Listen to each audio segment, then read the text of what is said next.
بسم اللہ الرحمن الرحیم۔ السلام علیکم۔ کشمش کے فائدے۔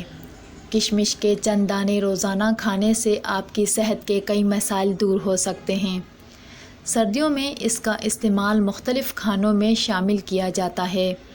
اس کے علاوہ دوسرے خشک میوہ جات کے ساتھ بھی بڑے شوق سے کھایا جاتا ہے۔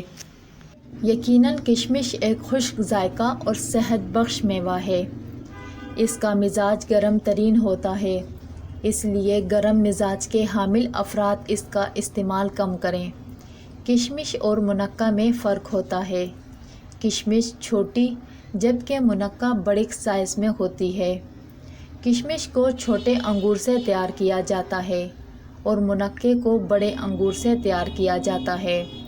طبی لحاظ سے دونوں ہی بہت اہم ہے۔ منقع کو دودھ کے ساتھ استعمال کیا جائے تو اس کے فائدے میں اضافہ ہو جاتا ہے۔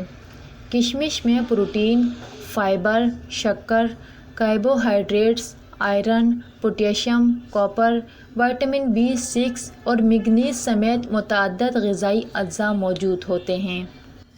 کشمش کو روزانہ کچھ مقدار میں کھانے کے فائدے۔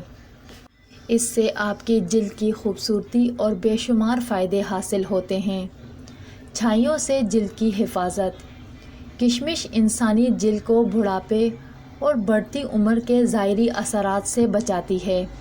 اس کے اندر پایا جانے والا کولاجن جلد کو لچکدار بناتا ہے اور ڈھیلا پڑنے سے روکتا ہے۔ دوران خون کی بہترین پابندی کے ساتھ کشمش کھانے سے انسانی جسم میں دوران خون کا نظام بہتر ہوتا ہے۔ یہ فولاد کا اچھا ذریعہ ہے جو دوران خون کو منتظم کرنے میں مددگار ثابت ہوتا ہے۔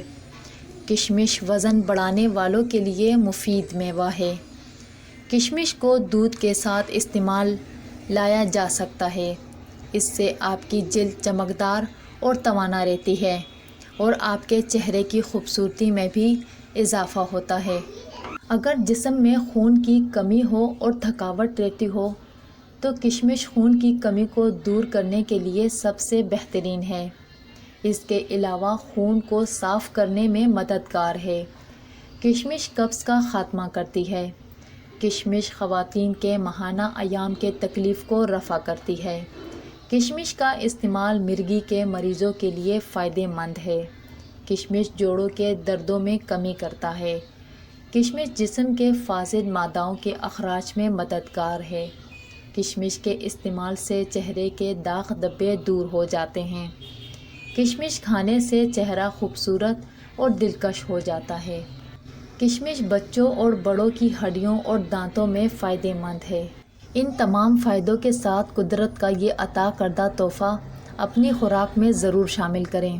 ویڈیو اچھی لگی ہو تو ویڈیو کو لائک کر کے چینل کو سبسکرائب کر دیں۔ جزاک اللہ۔